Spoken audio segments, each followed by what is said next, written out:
I recently read something that made me stop in my tracks and go back and reread the same paragraph 3 times.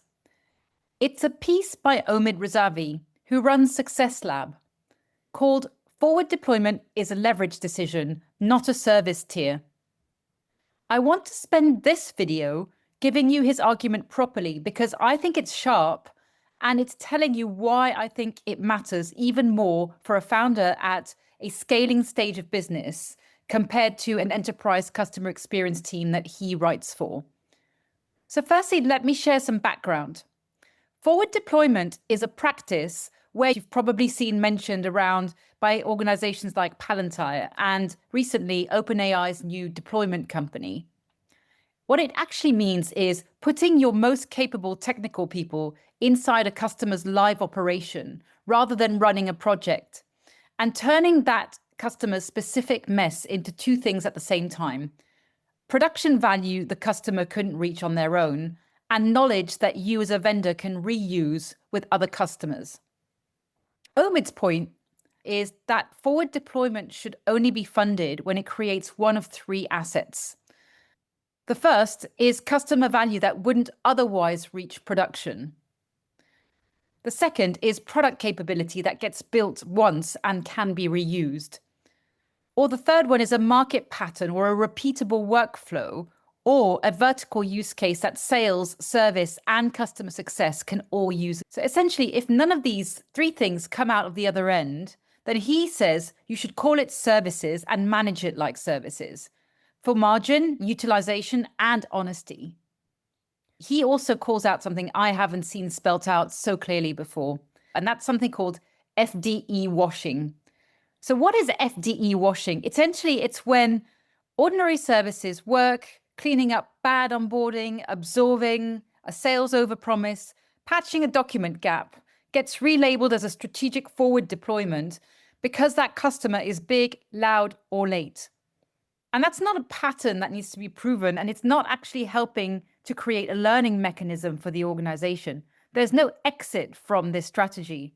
What it does is basically deploy your best people expensively and having them become permanent staff on a problem that the company already claims to have solved. When Omid wrote about this, he wrote this for people who are deciding where to point their forward deployed engineers inside enterprise software vendors. And I don't think that's most of you watching this video. But the underlying warning, I think, equally applies to the decision that I'm seeing founders make now at a completely different scale and without anywhere near the discipline that Omid attaches to it.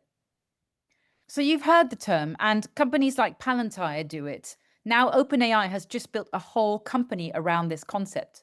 So there's something genuinely seductive about the idea of putting your best person on a customer's actual problem live in their environment and watching it get solved in front of them. It feels very responsive, and it can feel like the kind of thing that a scrappy, hands-on founder should be doing as they're scaling their company. What gets missed, though, is that almost every time I see this kind of behavior happen at a Series A or B company, Omid's actual test for whether you should be using forward deployed engineers or not. So if at this stage the project gets called forward deployment, it usually isn't creating customer value that the team couldn't reach on their own, product capability that gets reused, or a repeatable pattern. It's often just covering up a gap that already existed, whether it's in sales, in product, or how your customer-facing team is set up to serve your customers. Using a single most expensive resource in the business. It's worse for your stage of business than for a company like Palantir, because a large vendor can typically absorb a costly deployment and it barely registers as a line on their R&D spend.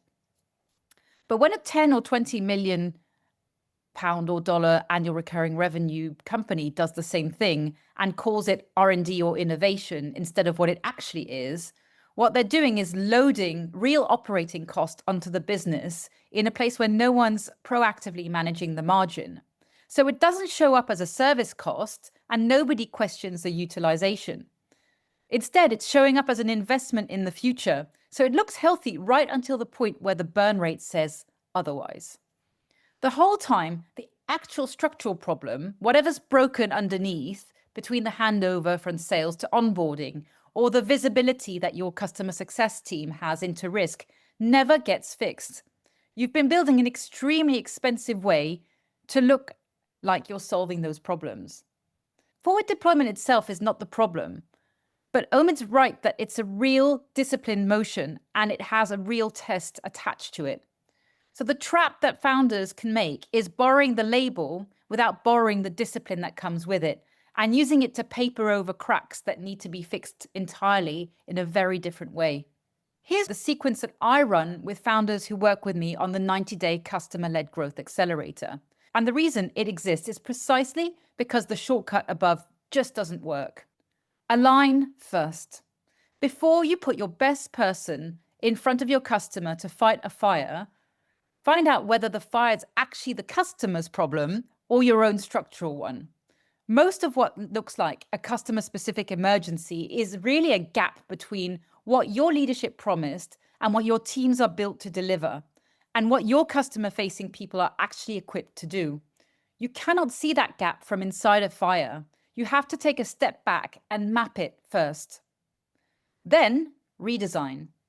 Once you know where the gap genuinely lives, whether it's a handover between sales and onboarding, from product to customer success, or customer success' own blind spot on a risk, fix the journey itself with the teams who own each moment in the room together, accountable to the same metric. That's the work that deserves your attention, not just one customer. And third, build the capabilities. Only once the foundation is actually in place does it make sense to invest in your people the way that forward deployment invests in Omid's engineers, moving them from reactive firefighters to strategic thinkers who can see a gap before it becomes an emergency. That's the capability investment with a return that you can reuse. Because rescuing one customer with your most expensive person with nothing fixed in the system that put them there in the first place is not. So one last test that I would borrow straight from Omid's piece is look at the last time someone in your team got pulled in to personally fix a customer problem. Ask which of his 3 assets it created. Was it customer value that you couldn't have reached any other way? Product capability that you'll be able to use again? Or a pattern that you can repeat with the next 10 customers? If you can't answer that clearly, you already have your answer, and it isn't the one you were hoping for. I'll link Omid's full piece below. Read it all, not just my take on it, because it really deserves a closer look. And if this sounds like your team right now, there's usually the first thing that we look at when we have a customer-led growth clarity call. It's free and it's only 45 minutes. And what I can guarantee is that you'll walk away with your number 1 growth gap and a 30-day plan that you can implement with or without me. I'll share the link below. And let me leave you with one parting question. Right now, where in your business are you currently paying premium engineering rates to hide what is in fact a foundation problem? Let me know below. I read every single comment.